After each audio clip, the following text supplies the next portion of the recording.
RMS की प्रस्तुति डिघिया मांडा प्रयागराज। भगवान श्री राम का बड़ा सुंदर भजन वनगमन के समय का है।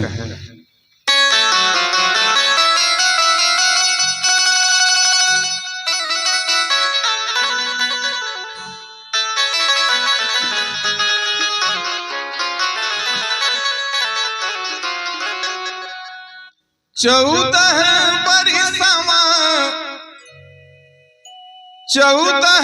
बरसवा के दिन कब हो रही है, बताओ जननी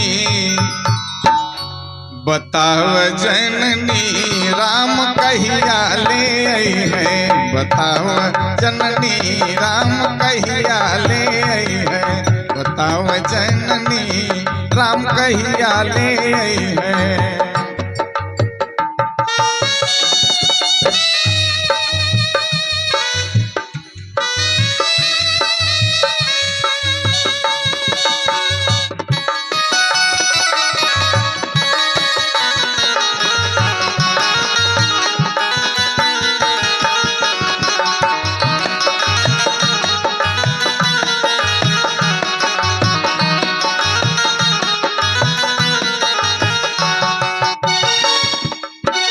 पतझड़ बगिया कोयलिया न बोले, पतझड़ बगिया कोयलिया न बोले, पुलवन फूले भंवरवा न डोले, पुलवन फूले भंवरवा न डोले, उजरी नगरिया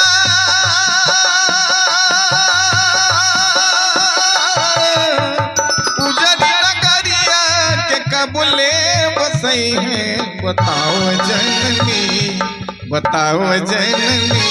राम कहिया ले आई है, बताओ जननी राम कहिया ले आई है, बताओ जननी राम कहिया ले आई है।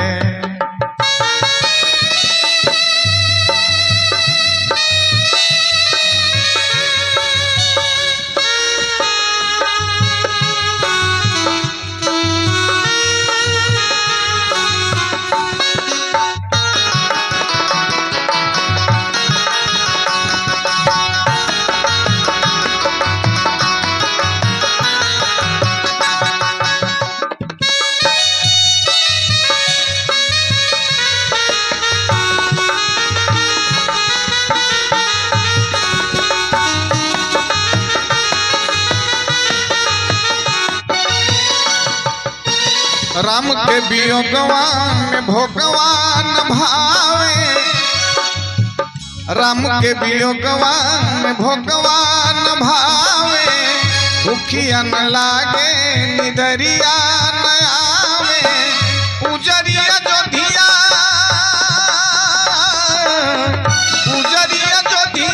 के कबले बसई है, बताओ जननी राम कहिया ले आई है, बताओ जननी राम कहिया ले आई है, बताओ जननी राम कहिया ले आई है।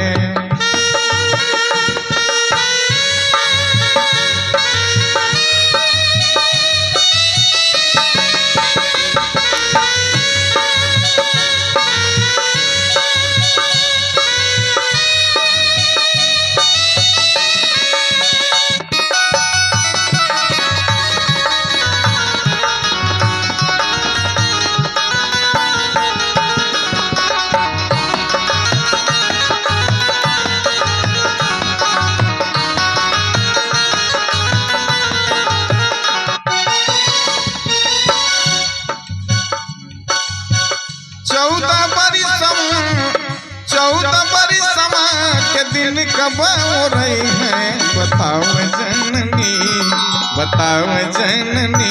राम कहिया ले आई है, बताओ जननी राम कहिया ले